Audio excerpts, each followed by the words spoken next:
This is my journey.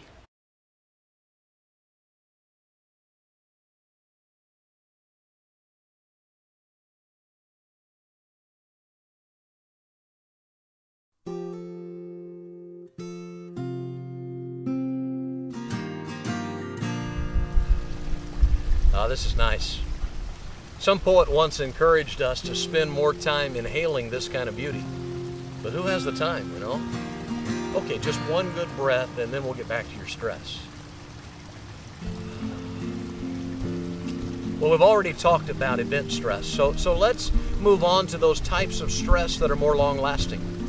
One of those is relational stress. As the name I gave it implies, this is the stress brought on by your connections to other people. Maybe that's your relationship with your boss or some new neighbor or even the person you love. Fact is, relationships can be an enormous source of stress in our lives. Well, the first thing you need to know about relationship stress is that it'll change you. It's actually supposed to. You see, without relationships, you could be free to, do what you choose and be what you want to be and never have to adjust for anybody else. And there are days that sounds kind of good, doesn't it? But the truth is, it gets lonely after a while. That's why we find ourselves looking for relationships, or at least accepting their necessity. Figuring out a new boss can be extremely stressful. After all, maybe the old boss did things a certain way and may have earned your respect and your appreciation, but now this new leader does things differently and it seems like the rules of life have changed. If you feel unsure about how that boss feels towards you, well, welcome to relational stress. All your fears are heightened by this insecurity and you may not allow yourself to rest until it all somehow feels under control. Of course, relationship stress shows up in a big way when we enter a dating or marriage relationship. Now somebody else's expectations matter as much or more than our own. And the fact that they think differently, act differently, and want different things than we want leaves our world feeling a bit unmanageable or even out of control. I've had couples in their first year of marriage come to me asking, why are we fighting so much?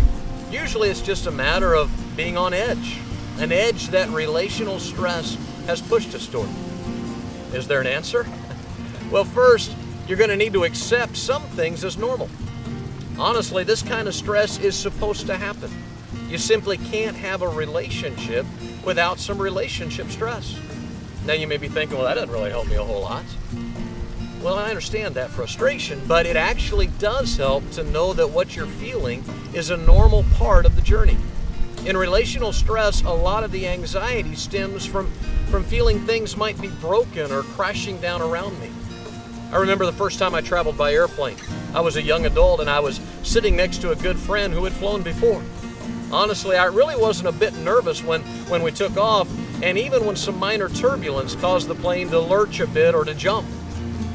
I gave it no thought. In fact, I was doing great until my friend responded to one bumpy moment with, that's not normal. Now my friend was just having some fun at my expense, but the sudden thought that things weren't normal escalated my stress level significantly. I started remembering scenes of plane crashes from movies I'd seen and even began to wonder what people in a plane crash felt in the moments just before their tragedies occurred. By the way, I survived. I guess you can see that. But the point is that a certain amount, actually a sizable amount, of relational stress is normal. So let yourself relax a bit. Go ahead, dial down a bit of the anxiety, and things may start looking better soon. Of course, just encouraging you to relax isn't why you started this journey with me. And there's certainly more to conquering stress than just that, even relational stress. So let's go a bit further in part 4. I promise it'll be worth the effort you'll need to make to find me one more time.